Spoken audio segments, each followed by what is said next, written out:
Buenos días a todos y a todas. Bienvenidos al taller de ecología de los drones. Como ustedes saben, este taller es un taller es una composición multidisciplinar, pero también que integra diferentes regiones y diferentes comunidades académicas provenientes de diferentes regiones, particularmente Latinoamérica, los Estados Unidos, también Asia y Europa, el Reino Unido. Eh, Vamos a comenzar esta sesión de preguntas y respuestas alrededor del tema de las comunidades de drones y cómo las comunidades de drones pueden ser una tecnología que ayude a reforzar la conservación biocultural. Hoy tendremos con nosotros a Jaime Paneque Gálvez y Nicolás Vargas Ramírez de la Universidad Nacional Autónoma de México. Pero antes de iniciar la presentación de estos maravillosos conferencistas, nos gustaría presentar un video en el que ellos han participado y en el que muestran su trabajo en terreno, producido entre las comunidades campesinas e indígenas de Michoacán, México. Ben, ¿podrías, por favor, hacer correr el video?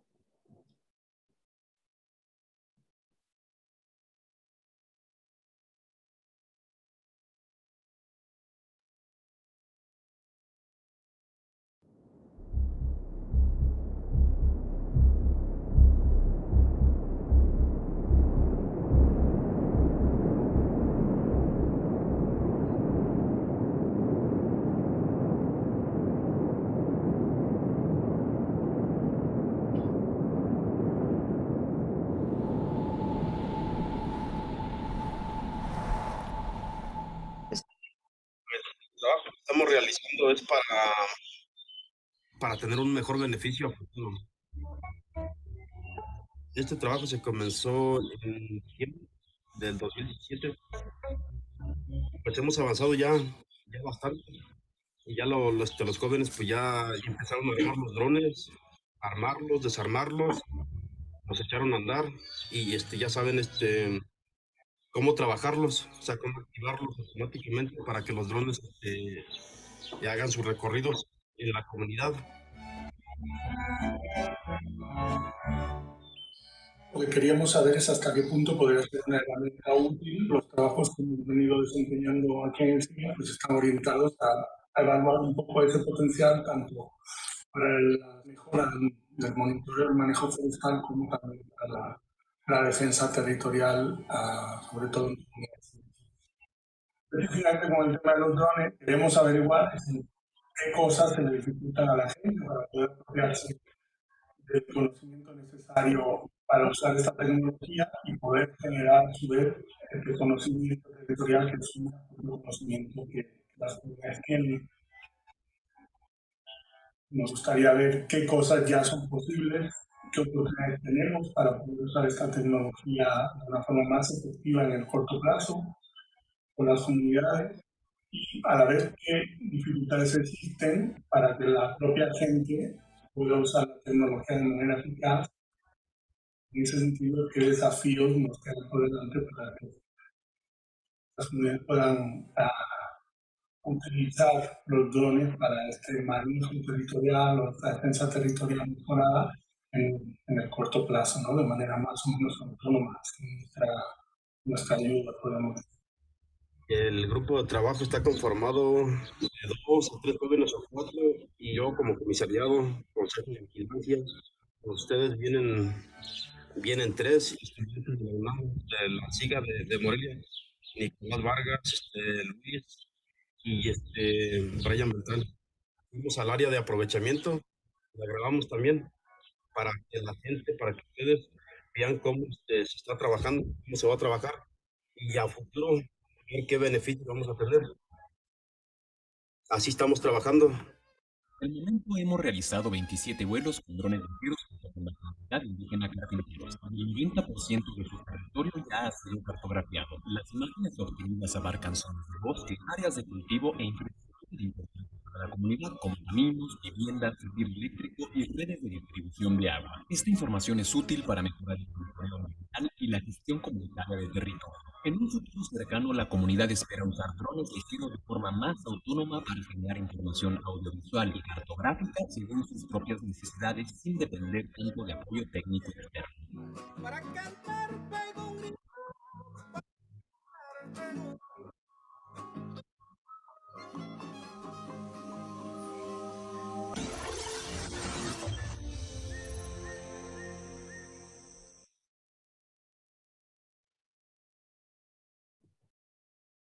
Muchas gracias, Jaime y Nicolás, por compartirnos este video tan descriptivo de las actividades que ustedes realizan.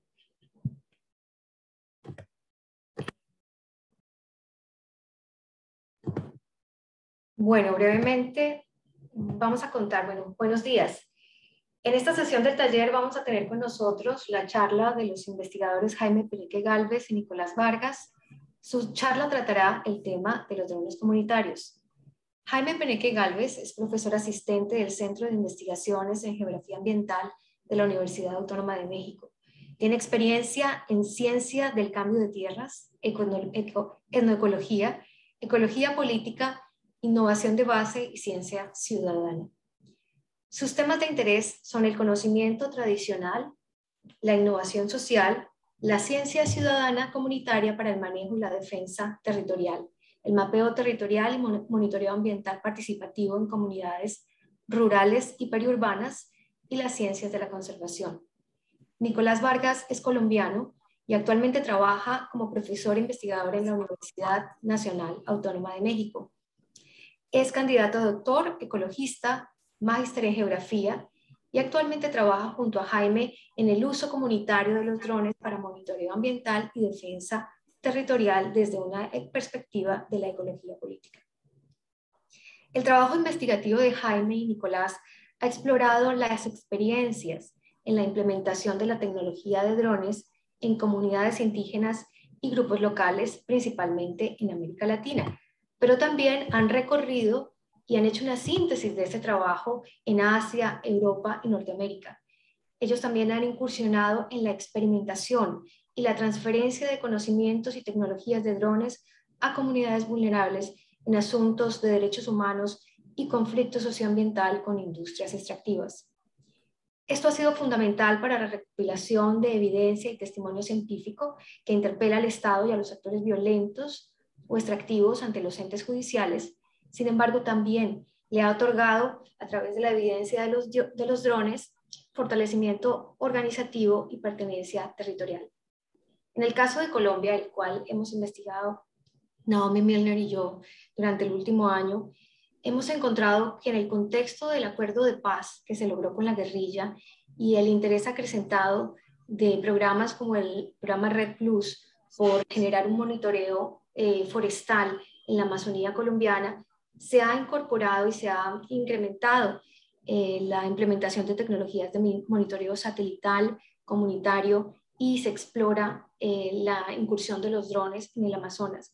Sin embargo, como ustedes saben, en este contexto la situación sigue siendo bastante conflictiva y genera muchos resquemores entre la comunidad porque se overlapan luchas como la guerra contra el insurgente, la guerra contra las drogas o la guerra contra la deforestación, lo que impide que la transferencia o la democratización de los drones se pueda dar.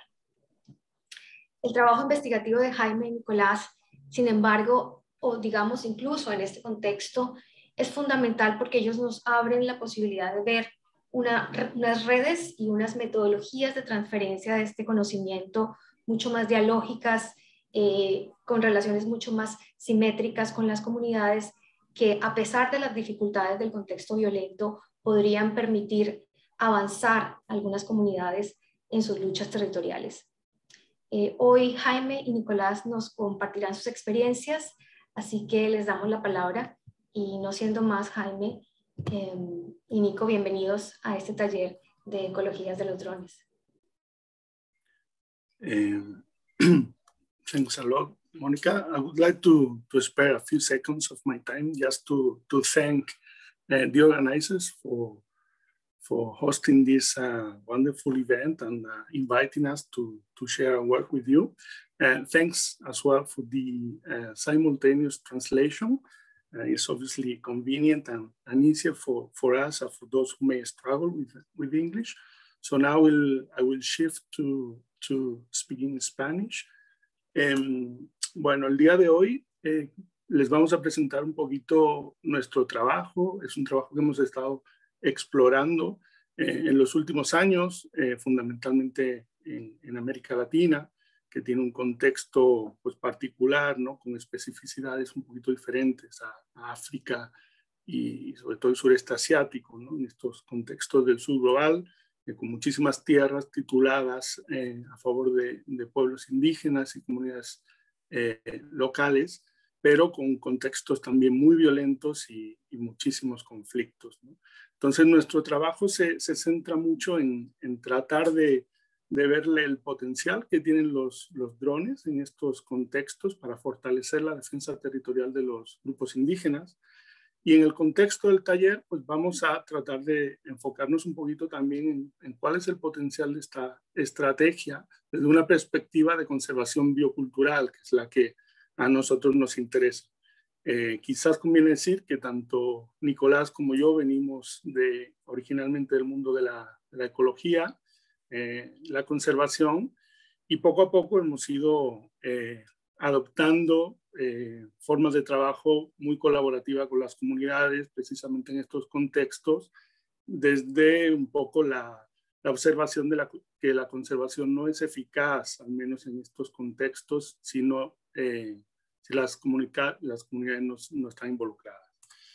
Bueno, hemos dividido la charla en 4 partes. En primer lugar, queremos repasar muy brevemente por qué, en nuestra opinión, es importante conservar la biodiversidad desde una perspectiva biocultural, que no es necesariamente la más extendida en el mundo de la conservación. A continuación, comentar muy brevemente cuál es nuestra motivación para utilizar los drones de esta forma colaborativa con las comunidades. Daremos algunos ejemplos de nuestro trabajo en 3 países, específicamente en Perú, en México y en Colombia. Y finalmente repasaremos una propuesta de prácticas apropiadas que elaboramos para utilizar drones con comunidades. Bueno, ¿por qué pensamos que es importante adoptar este enfoque biocultural en la conservación? Bueno, partimos de varias observaciones y también de algunas críticas a la conservación. Estas observaciones fundamentalmente han sido puestas de manifiesto de disciplinas como la etnoecología, y lo que se viene observando a diferentes escalas con bastante claridad es que existe un gran solape entre la diversidad biológica, la lingüística y la cultural. Además, pues sabemos que los pueblos indígenas y las comunidades locales, a las cuales me referiré en general como comunidades, por sencillez, por abreviar un poco, manejan grandes áreas de tierra que precisamente porque tienen esa riqueza biológica son muy importantes para la conservación. Con frecuencia además lo hacen de forma sostenible y por eso han llegado hasta nuestros días en un buen estado de conservación. Es frecuente, incluso hay muchos estudios que han demostrado que estas áreas manejadas por comunidades están en mejor estado de conservación incluso que las áreas naturales protegidas. En la Amazonía hay bastantes estudios que lo muestran. Y con frecuencia además son aliadas de los esfuerzos de conservación cuando se reconocen sus derechos culturales y territoriales. Por otra parte, el conocimiento ecológico tradicional de estas comunidades es no solo esencial para su adaptación cultural al ambiente y el manejo sostenible que hacen de su patrimonio natural, sino que también es fundamental para la propia conservación biológica. Y algo fundamental es que desde hace tiempo se ha observado que en general las fuerzas o las presiones que están erosionando estas diversidades son las mismas. De manera que pensamos que es importante adoptar estos paradigmas de conservación más integral, que reconozcan los derechos de estas comunidades y también su agencia en la conservación para poder llevar a cabo estrategias de conservación más eficaces. Algunas críticas comunes a la conservación, enunciadas desde campos interdisciplinarios como la ecología política, que es un enfoque que utilizamos habitualmente, es que la conservación fortaleza, es decir, esa estrategia de conservación muy habitual desde el inicio de la creación de áreas naturales protegidas, es decir, conservar sin gente, o con gente, pero restringiendo mucho sus usos, no suele ser eficaz porque genera muchos conflictos y además tampoco suele ser ética, ¿no? Hay muchísimos millones de refugiados de la conservación, gente que ha sido desplazada de sus territorios, desposeída de sus medios de vida. Entonces, bueno, este tipo de conservación habitualmente es muy problemática. Por otra parte, una estrategia más reciente que podemos denominar conservación neoliberal, es decir, aquella conservación que se basa en la valoración económica de la naturaleza, de los bienes, de los servicios, ¿no? Y que se operacionaliza mediante mecanismos de mercado, en general tampoco parece ser muy eficaz, no hay mucha evidencia empírica que sostenga su eficacia, y también presenta muchos problemas éticos frecuentemente. Hay una tercera vía bien conocida y muy estudiada también, que es la conservación basada en comunidades, ¿no? Y esta alternativa es sin duda más justa y ética, y a menudo también es más eficaz para conservar la biodiversidad, ¿no? Entonces nosotros trabajamos un poco desde esa premisa. Dentro de este tipo de conservación, el monitoreo comunitario es claramente una estrategia muy importante para llevar a cabo ese tipo de conservación. Históricamente ha permitido muchas sinergias con investigadores desde la academia o con ONGs o organizaciones de la sociedad civil, incluyendo el uso de diferentes tecnologías. En ese sentido, el uso de los drones de unos años para acá ha emergido como una posible herramienta que podría sumarse a otras herramientas ya más establecidas, como los GPS, las propias imágenes satelitales, etc. Y algunos autores pensamos que podrían ser útiles no solo para hacer monitoreo biológico, al hilo de la propuesta inicial que hicieron Jan Pinkoff y Sedgwick, lo que podrían ser útiles también para fortalecer en un sentido más amplio el manejo y la defensa territorial de las comunidades, y como efecto colateral pues sería también positivo precisamente dentro de una concepción de conservación comunitaria.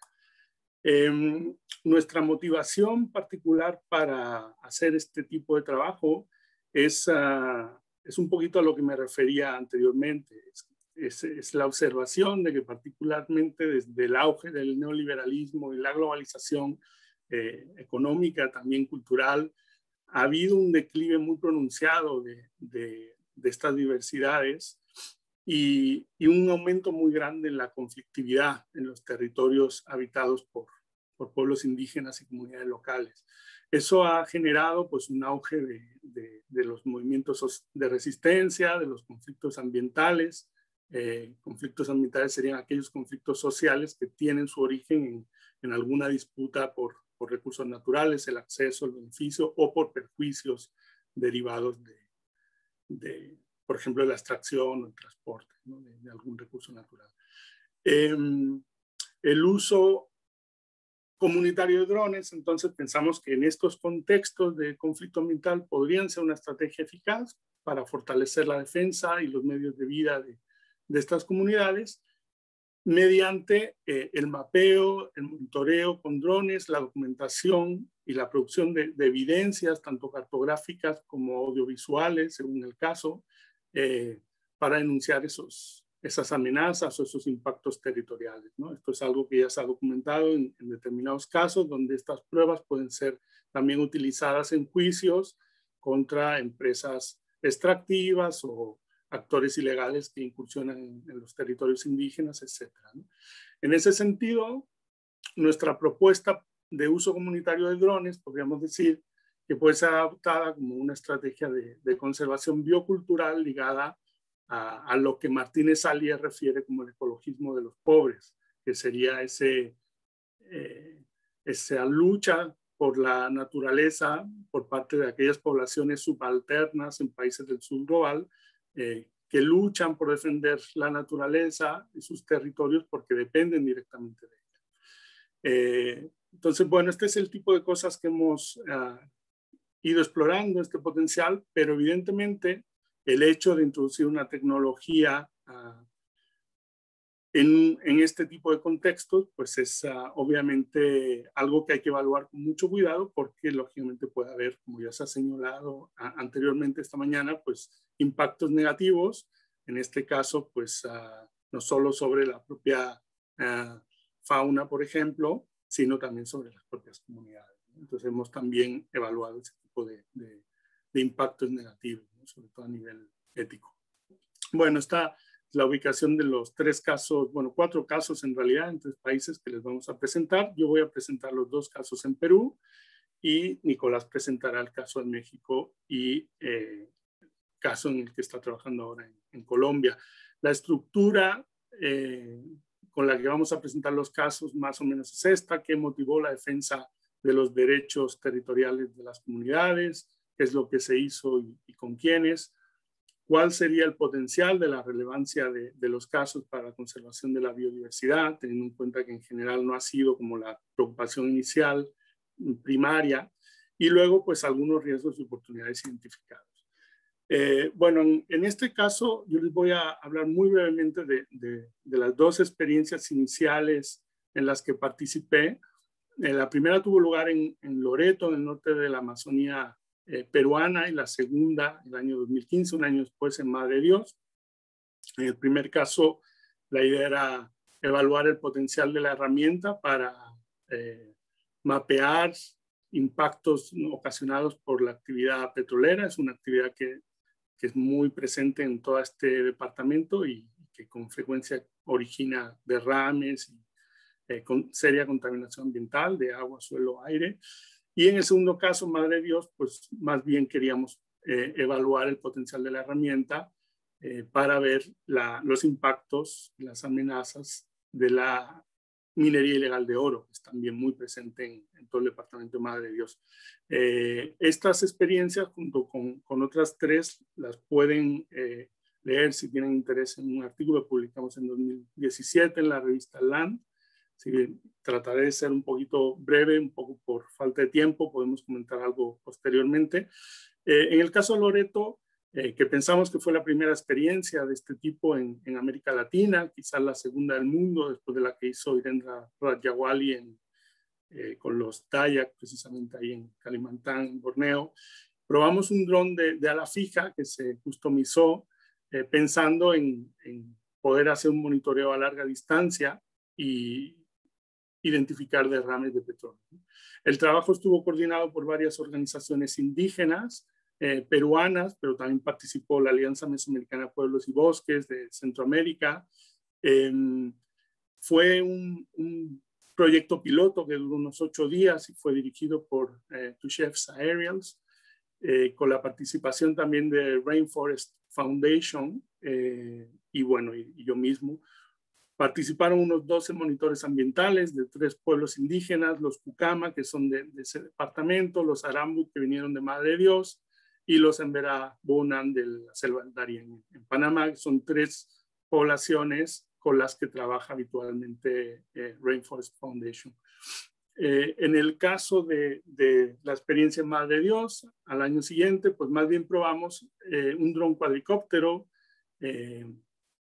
para hacer este trabajo y bueno, coordinamos el trabajo entre organizaciones de nuevo, tanto a nivel nacional como IDC, como a nivel local. Había presencia también de COICA, que es la coordinadora indígena de la cuenca amazónica, y luego participaron también personal de la Reserva Comunal Amaracaeri, que es una reserva de conservación cogestionada por personal del Servicio Nacional de Parques Nacionales de Perú y pobladores locales de los Arambú.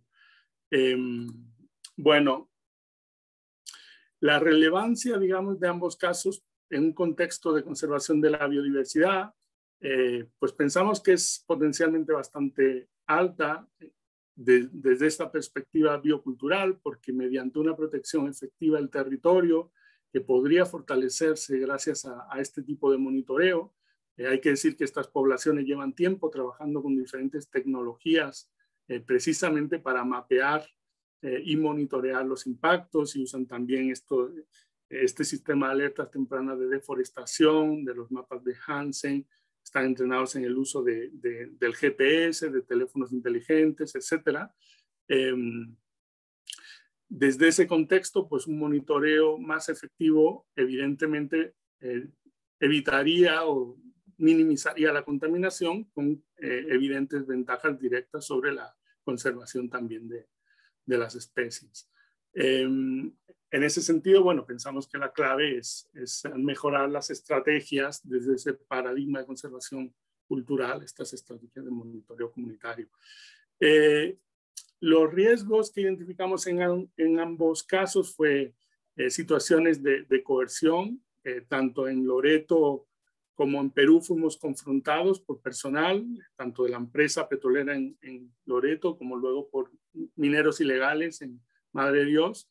Y evidentemente esto pone en cuestión también las dificultades en términos de seguridad que tiene utilizar esta tecnología, ¿no? Porque realmente es intimidatoria para los actores que están realizando actividades ilegales o legales, pero que tienen este tipo de consecuencias perjudiciales, ¿no? Sobre el ambiente, sobre la salud de las comunidades que viven. El dron de ala fija lo encontramos pues difícil de operar, era muy pesado. Realmente pensamos que una estrategia así puede ser mucho más difícil de implementar. Evidentemente, las limitaciones de acceso a Internet y electricidad, el hecho de que muchas personas no tenían tanta destreza en el uso de tecnologías, pues son factores, como ya señalaba también antes Laura, creo, para el caso de la Reserva Maya, pues difíciles. Y bueno, en algunos casos también algunos problemas de organización interna pues dificultan luego ese trabajo, ¿no? de capacitación.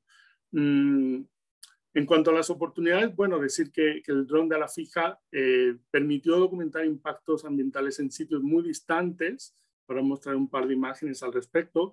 El dron cuadricóptero pues resultó muy fácil de operar por gente que nunca había utilizado estos drones o jugado con videojuegos, que tenían una experiencia limitada en el uso de tecnologías.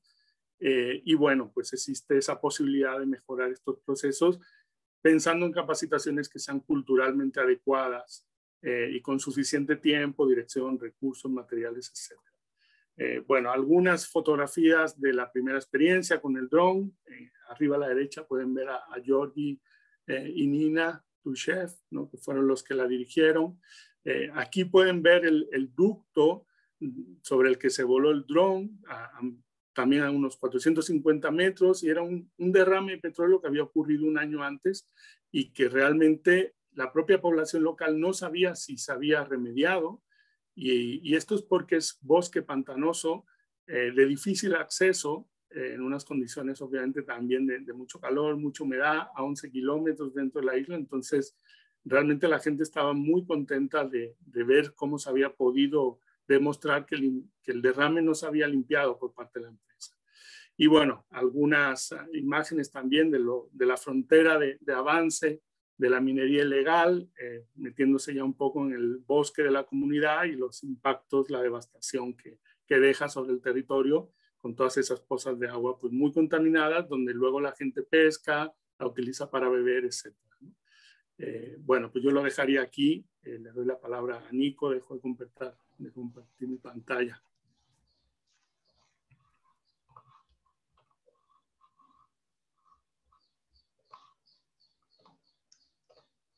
Bien, muchas gracias por brindarnos esta posibilidad de hacerlo en español. Yo me ceñiré en este caso a un guión que había preparado para facilitar el trabajo de la traducción simultánea. Y bueno, permítanme un momento.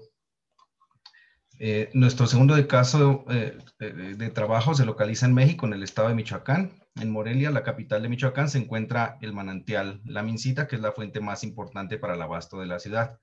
Durante la década de 1970, una industria papelera se construyó junto a este manantial. Debido a la expansión de la ciudad y la necesidad creciente de agua, el uso y control de La Mincita se ha convertido en causa de conflictos. Es algo que el 40% de Morelia depende del agua potable de este manantial. La ciudad se ha expandido sobre sus zonas de recarga hídrica. Dicha expansión también ha generado intereses inmobiliarios en torno al manantial, sumiéndolo en una dinámica constante de transformación y degradación ambiental. La defensa de La Mincita inició en 2011, liderada por personas de un asentamiento irregular que desde 2002 invadieron tierras cercanas al manantial. A raíz de las disputas por la propiedad de la tierra y la creación de áreas naturales protegidas, en uno de los asentamientos irregulares se conformó la comunidad ecológica Jardines de La Mincita, a quienes hemos venido acompañando en su labor desde 2016. Inicialmente con la comunidad nos propusimos evaluar el potencial de los drones para fortalecer el monitoreo ambiental y la defensa territorial. Tras confirmarlo en 2018, modificamos nuestros objetivos con la intención de comprender mejor la conflictividad ambiental en torno al manantial desde una perspectiva colaborativa. Junto a la comunidad ecológica se encuentran la Casa Lenin Multiversidad de la Vida y la Feria del Agua y Tianguis La Gotita, el primero conformado a partir de un movimiento estudiantil y el segundo en el marco del movimiento ambientalista de Morelia. Nuestro trabajo de monitoreo con drones ha aportado a la comunidad ecológica y sus aliados información cartográfica y audiovisual para respaldar sus denuncias, reclamos y acciones en favor de la conservación de la biodiversidad. El trabajo colaborativo usando drones también nos ha permitido acompañar a la comunidad ecológica y a sus aliados para incidir en la formulación de políticas públicas relacionadas con el desarrollo y la expansión urbana de Morelia. El mapeo participativo y colaborativo con la comunidad ecológica ha permitido identificar impactos ambientales causados por incendios provocados y por edificaciones realizadas sin los debidos permisos. Estas evidencias han sido usadas por la comunidad ecológica para denunciar ante la opinión pública y el gobierno el constante deterioro y abandono de La Mincita. Los vuelos con drones siempre los realizamos por solicitud de la comunidad ecológica. En ocasiones los drones son pilotados por los miembros de la comunidad, gracias a que durante 2017 les capacitamos para ello. Antes de volar los drones siempre nos aseguramos que el orden público sea favorable, ya que desde 2019 la presencia de grupos narcotraficantes se ha venido incrementando en el área. Esto ha garantizado la seguridad de la comunidad ecológica y la nuestra, tanto antes como durante y después del uso de drones. Al finalizar cada vuelo, la información audiovisual obtenida es compartida mediante WhatsApp con los miembros de la comunidad. La información cartográfica es impresa en gran tamaño y materiales impermeables para que puedan emplearla y consultarla con mayor facilidad. La propiedad de la información acordamos que sería más de la comunidad ecológica que de quienes la acompañamos, por lo cual sus miembros deciden en común acuerdo cómo emplearla y con quiénes compartirla. La Mincita y sus ecosistemas están circundantes. La Mincita y sus ecosistemas circundantes son áreas naturales protegidas reconocidas a nivel estatal.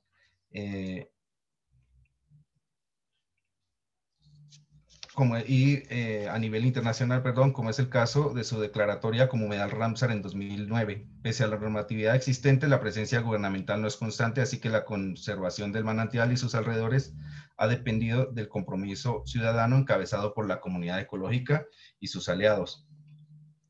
Los mapas y la información audiovisual, en este caso, han fortalecido los argumentos de los defensores ambientales, favoreciendo la generación de conciencia ambiental en la población. Pese a ello, las entidades gubernamentales con jurisdicción en La Mincita aún no logran coordinar sus acciones para garantizar la protección del lugar y frenar el deterioro de la principal fuente de agua de la ciudad, ocasionado en parte por su misma expansión.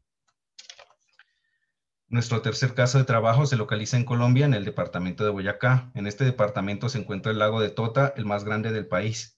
Durante la década de 1960, una industria siderúrgica desvió el agua del lago con la construcción de un túnel para abastecerse y para garantizar el acceso a agua potable de la creciente población atraída por la industria. En la cuenca del lago se realizan actividades agropecuarias y piscícolas. Por su belleza, el lago también es uno de los principales destinos turísticos de Boyacá. La defensa del lago de Tota inició en 2011 tras la llegada de una multinacional petrolera cuyas actividades se sumaron a las amenazas que ya existían sobre los ecosistemas del lago y su cuenca.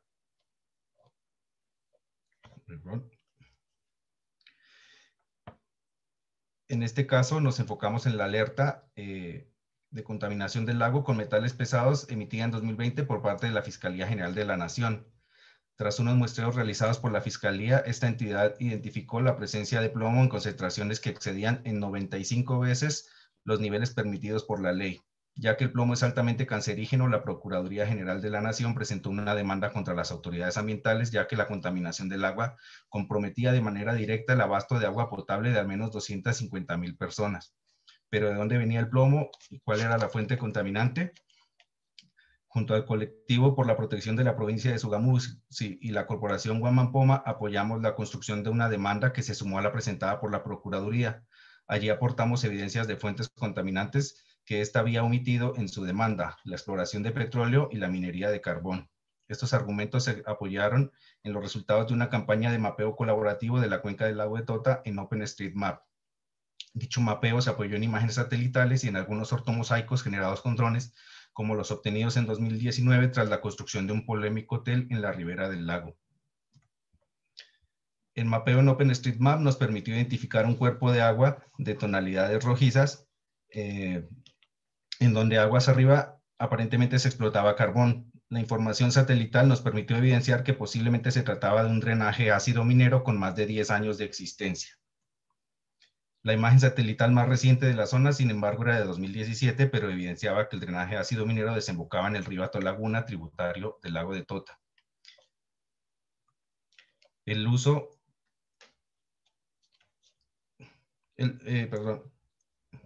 de un dron nos permitió comprobar que en 2021 aún existía el drenaje ácido minero. Los vecinos del drenaje confirmaron que dicha contaminación fue causada por la explotación subterránea de carbón 20 años atrás, la cual fue abandonada tras la muerte de un minero. El dron también nos permitió capturar información audiovisual para la elaboración de un video documental denunciando los impactos ambientales y el riesgo para la salud que causó la minería. El dron también permitió cartografiar detalladamente la zona circundante al drenaje ácido minero en OpenStreetMap, el cual se encuentra en los límites del ecosistema de alta montaña conocido como páramo. Tras los vuelos del dron visitamos el drenaje ácido y hablamos con las personas que viven en su cercanía. La gente denunció que en más de 20 años éramos los primeros que nos acercábamos a preguntar por esa contaminación. También dijeron que en el ecosistema de páramo aguas arriba del drenaje ácido existen minas de carbón con la misma problemática, por lo cual ni ellos ni sus animales tomaban agua de ese río para el consumo. Esta es la desembocadura del río Atolaguna en el lago de Tota, vista desde el dron, misma que evidencia el aporte de sedimentos al lago. Actualmente planificamos los muestreos de calidad de agua para confirmar la presencia de metales pesados y sus concentraciones.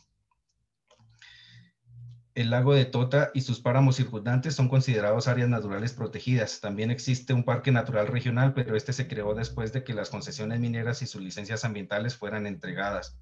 Pese a esto, los habitantes del lago y las autoridades ambientales no incluían a la minería dentro de las causas de degradación y contaminación ambiental. Los mapas y la información audiovisual en este caso permitieron identificar una de las potenciales fuentes de contaminación de metales pesados. Las imágenes captadas con los drones solo nos permiten sospechar la existencia de metales pesados. Para confirmarlo es necesario recurrir a otras tecnologías gracias al mapeo detallado y a la información proporcionada por la gente local. Ahora comprendemos un poco mejor una de las problemáticas ambientales que afectan al lago de Tota. Esto será fundamental para las acciones de incidencia que se esperan realizar para que el Estado colombiano y los mineros remedien los impactos ambientales que han causado y para garantizar que la salud de la población que depende del agua del lago de Tota no está en riesgo por el consumo de metales pesados. Nicolás, ¿podrías ir redondeando, por favor? Sí. No todos los casos en donde se usan drones con fines colectivamente definidos son iguales y por esto es importante analizar cuál es la forma más adecuada de utilizarlos. Nuestras experiencias de trabajo han estado estrechamente ligadas con la existencia de conflictos relacionados con el ambiente y a partir de estos hemos identificado que las prácticas apropiadas dependen directamente del contexto y de las motivaciones locales que buscan atenderse usando drones. En algunos casos el uso lo motiva la defensa territorial, generalmente en respuesta a presiones externas que son percibidas como una amenaza a la subsistencia de las comunidades y sus medios de vida. En otros casos su uso lo motiva el reconocimiento territorial, es decir, cuando no han sido formalmente reconocidos los derechos sobre la tierra y el territorio o cuando actores externos intentan invisibilizar la existencia de las comunidades o de algunas afectaciones producidas por actividades extractivistas. Finalmente, también hay casos motivados por el monitoreo territorial, bien sea para el seguimiento de impactos ambientales negativos presentes o para prevenir la ocurrencia de impactos y daños ambientales futuros. Contar con buenas prácticas para el uso de drones es importante para garantizar que los objetivos de investigación académica atiendan simultáneamente las necesidades e intereses de las personas que participan directa o indirectamente en su utilización. Pensamos nosotros que estos lineamientos en los que hemos estado trabajando pueden contribuir a proteger los derechos individuales, colectivos y territoriales de quienes participan en el uso de drones o son sobrevolados por los drones. Ya por razones de tiempo, nosotros hemos dividido las prácticas, esta propuesta en 5 etapas, que es diagnóstico previo, análisis de requerimientos comunitarios de información, implementación, seguimiento y cierre. En este artículo de 2019, publicado en la revista Drones, pueden encontrar, esta propuesta metodológica con mayor detalle. Pasaría a la última diapositiva para dar cierre.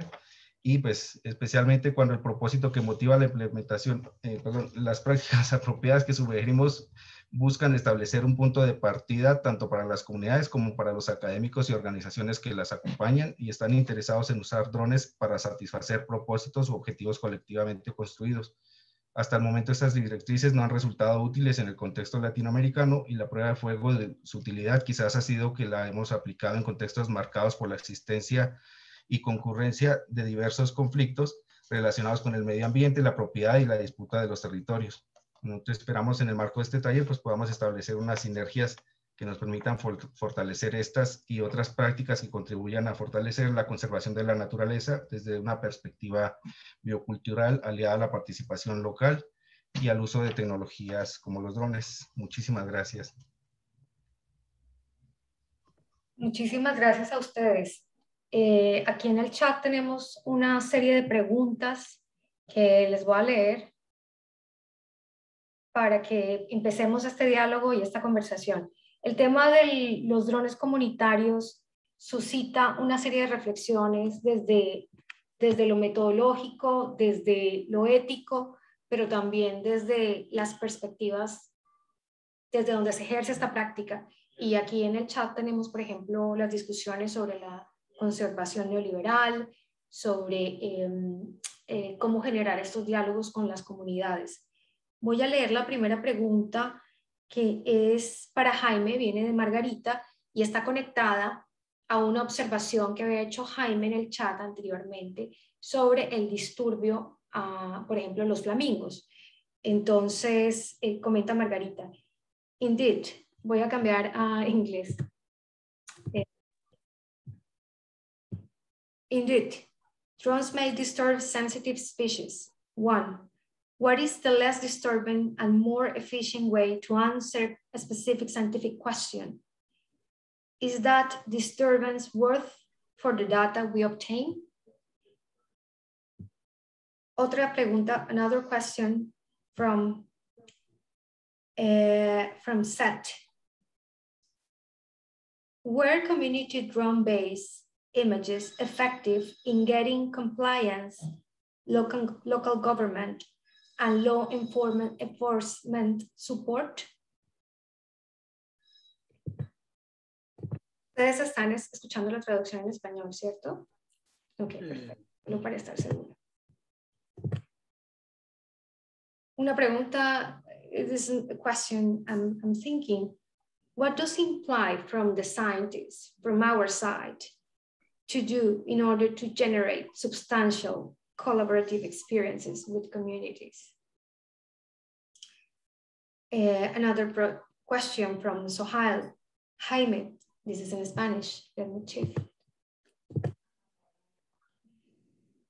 Jaime, una pregunta sobre el tema delicado de la conservación neoliberal.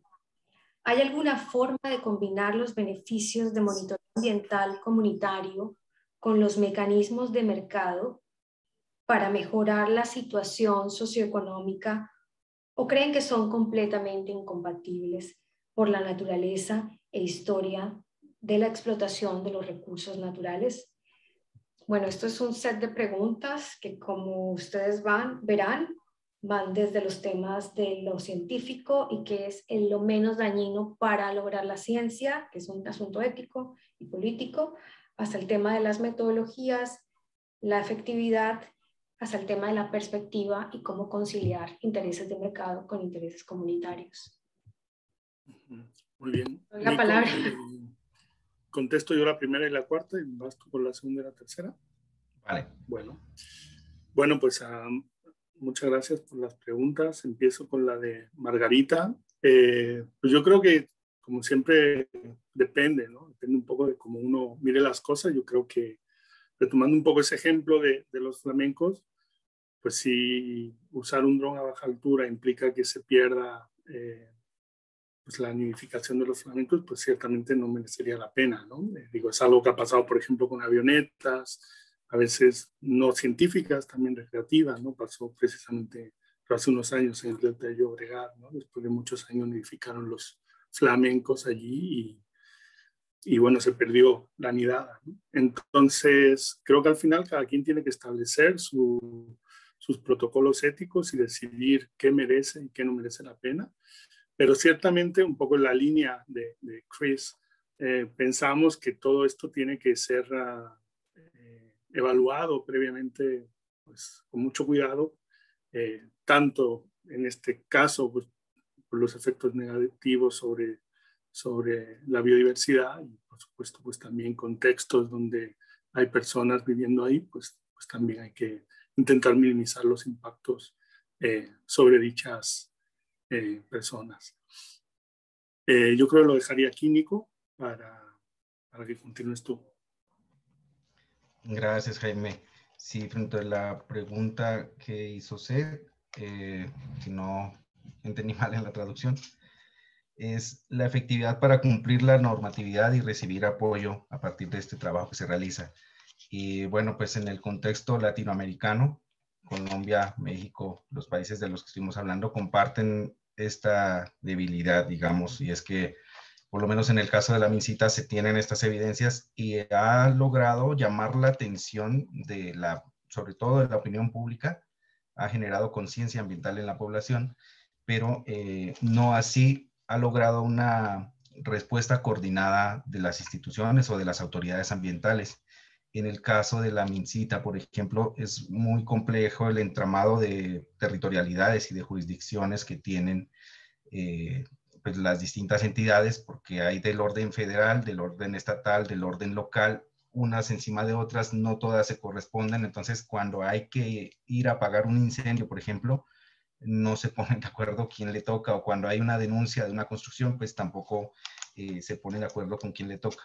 En este caso de México, de Michoacán, también es muy difícil porque el narcotráfico está ahorita muy complicado. El cártel Jalisco Nueva Generación anunció en septiembre de 2019 que iba a desplazar a los carteles que controlaban Morelia, y desde entonces han empezado a asesinar muchas personas, y justo en torno al manantial de la MinCITA es donde suelen tirar cuerpos o hacer estas acciones. Y obviamente esto tiene un efecto en que las autoridades, por más que quieran, no pueden ir, porque la mayoría de las autoridades ambientales son civiles y las autoridades militares pues se ven incluso en dificultades de defender el mismo Estado de Derecho. Entonces es una cuestión bastante preocupante. Y frente a la pregunta, si no entendí mal, que hacías, Mónica, y es qué implica desde lo científico esto que estamos haciendo, o trabajar desde esa perspectiva con las comunidades. Primero, pues es plantearlo desde la coproducción del conocimiento y no solamente digamos, de que participan y ya, sino reflexionar sobre la propiedad incluso de la información, y nosotros nos movemos sobre una perspectiva en que la comunidad es soberana del espacio aéreo comunitario, del espacio aéreo que tiene sobre ella, y ellas deben decidir pues cómo lo pueden utilizar. De esto hay algunos ejemplos en Canadá, por ejemplo, de comunidades que han reclamado la soberanía de su espacio aéreo y prohíben a empresas y al Estado que lo sobrevuelen. En este caso, pues nosotros planteamos justamente desde ahí estas reflexiones también muy críticas a por qué es ilegal de repente volar un dron y a quién beneficia esa ilegalidad y esa privatización del espacio aéreo. En cuanto a otro aspecto es, nosotros nos acercamos a la investigación desde el paradigma de la investigación acción participativa. Esto implica que las preguntas no pueden ir previamente formuladas y te vas a campo a resolverlas. Hay que ir con la mente abierta y construirlas idealmente con la participación de las comunidades y a partir de la propia experiencia. Si no se está dispuesto a eso, pues es muy difícil, y muchas veces estos intereses y necesidades de las comunidades también nos sacan de la zona de confort de nosotros, y como investigadores tenemos que ser capaces de olvidar por un momento la publicación o el proyecto, y si la prioridad de la comunidad en ese momento es incidir en el plan, digamos en este caso de Morelia, el Programa Municipal de Desarrollo Urbano, pues tenemos que brindar las herramientas. Ese sería en términos generales mi respuesta. Bueno, respondo ya a la cuarta pregunta. Bueno, pues sí, hay evidentemente forma de combinar estos monitoreos, y de hecho posiblemente sea la situación más común, por ejemplo, en mecanismos de pago por servicios ambientales como Red Plus. Se involucra a comunidades para monitorear el bosque, ¿no? Y hay toda una serie ahí ligada a los mecanismos de MRV que tienen que cumplir las comunidades para recibir los pagos, etcétera. Entonces, en ese contexto hay muchos estudios que han analizado eso, gente como Finn Danielsen, ¿no? Es un experto en temas de monitoreo comunitario en esos contextos más orientados al monitoreo biológico, incluyendo también estos mecanismos de mercado. Un poco en la línea anterior, ¿no? Yo creo que al final esto depende de la ética de cada quien. A nosotros, bueno, hablo por mí, creo que también puedo hablar por Nico, pues no nos encantan estos mecanismos de mercado. Podemos hacerles muchas críticas, ¿no? Pero al final quizás la principal se reduce a que implica una mercantilización de la naturaleza, ¿no? En muchos casos de la vida, y una visión reduccionista de lo que es la valoración de la naturaleza, ¿no? Entonces, una perspectiva muy antropocéntrica. Y hay, en el contexto particular de las comunidades indígenas, hay otras muchas formas de valorar la naturaleza.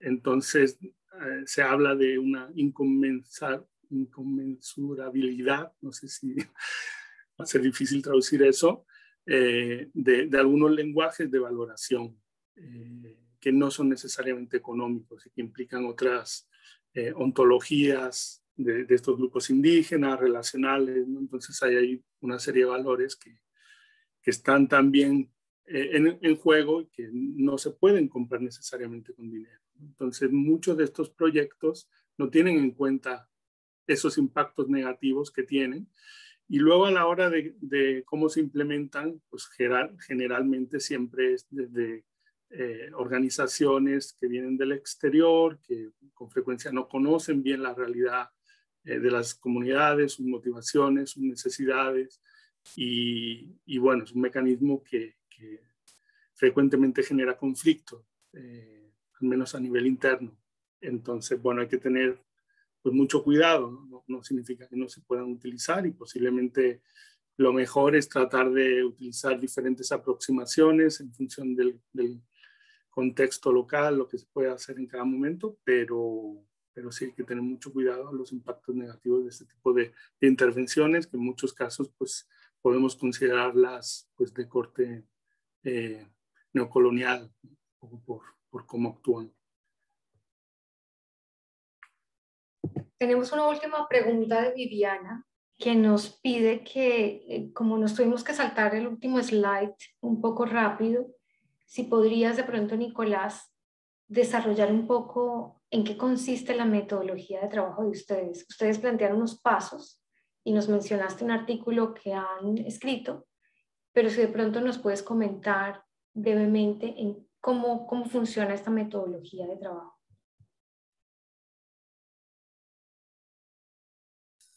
¿Quieres comentar brevemente o comento yo muy rápido y tú le sigues, Nico? Si quieres comentar brevemente y bueno, ya yo lo retomo. Muy bien. Pues nosotros trabajamos, intentamos trabajar desde una perspectiva, desde un diseño de investigación de investigación acción participativa, que es algo que en lo que, bueno, hay mucha trayectoria hecha en América Latina, en general en las ciencias sociales críticas, y a partir de eso, pues tratamos de implementar enfoques que sean realmente útiles para las comunidades con las que trabajamos, ¿no? Desde una perspectiva de ciencia comprometida socialmente, podríamos decir. Entonces, bueno, quizás eso con respecto al diseño de investigación. Quizás, Nico, puedes ahondar un poquito más en cuestiones más prácticas que no hayas comentado antes. Vale, gracias, Jaime.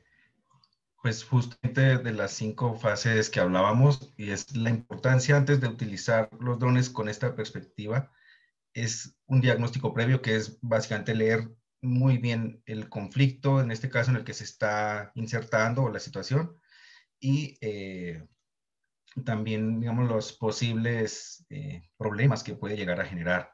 Y es que, por ejemplo, de cómo se maneje la información o quién use el dron, pues puedes modificar por completo una estructura en la que, y una lógica en la que funciona la comunidad.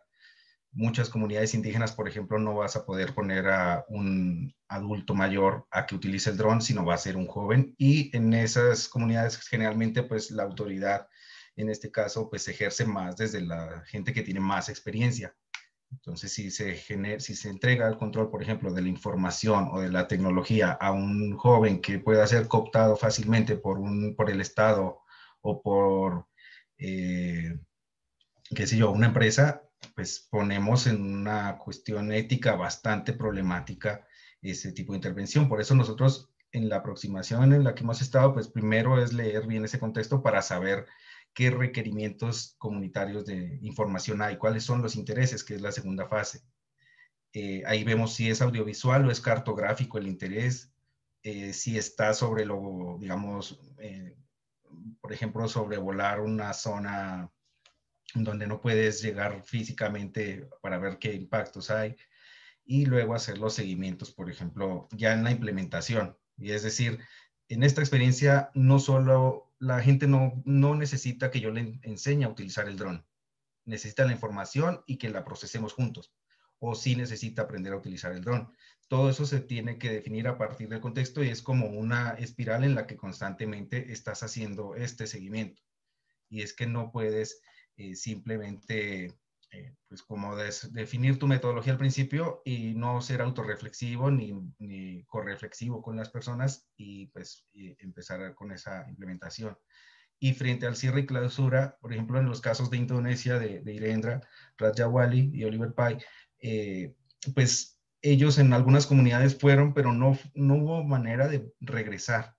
Entonces, a veces los proyectos, si es una intervención puntual, vamos a monitorear este derrame de petróleo o esta mina, pero no tenemos los recursos quizás para llegar, de pronto vamos desde otro país y no hay una impresora cerca, no tienen memorias USB, entonces antes de salir pues es importante establecer como esas claridades y pues de lo que les mencionaba ahora, para no generar falsas expectativas y un rechazo mismo hacia esta tecnología y pues que se convierta como una práctica colonial o extractivista incluso de la información de la comunidad para hacerla legible a otros intereses y otras personas que quieren implantar de pronto su territorialidad o algún tipo de proyecto. Ese es en términos generales nuestra aproximación y pues es un ejercicio pues bastante difícil de hacer pues, en estos contextos latinoamericanos. Muy interesante. Muchísimas gracias a Jaime y a Nicolás por esta exposición detallada de casos que ha sido muy importante para poder expandir estas redes de tecnología y conocimiento en América Latina que también pretenden subvertir relaciones de poder que están afectando a nuestras comunidades rurales y comunidades de bosque. Le doy la palabra a mi colega Naomi. Yo creo que por ahora cerramos esta sesión y seguiremos conversando después de la pausa y mañana en el segundo día de workshop. Naomi. Muchas gracias. Thank you so much. Muchas gracias. Thank you, Nicolas. Thank you very much, Jaime and Monica. Fantastic talk and really built well on those earlier panels.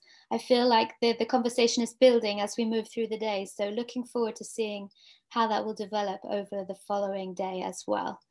Thank you very much.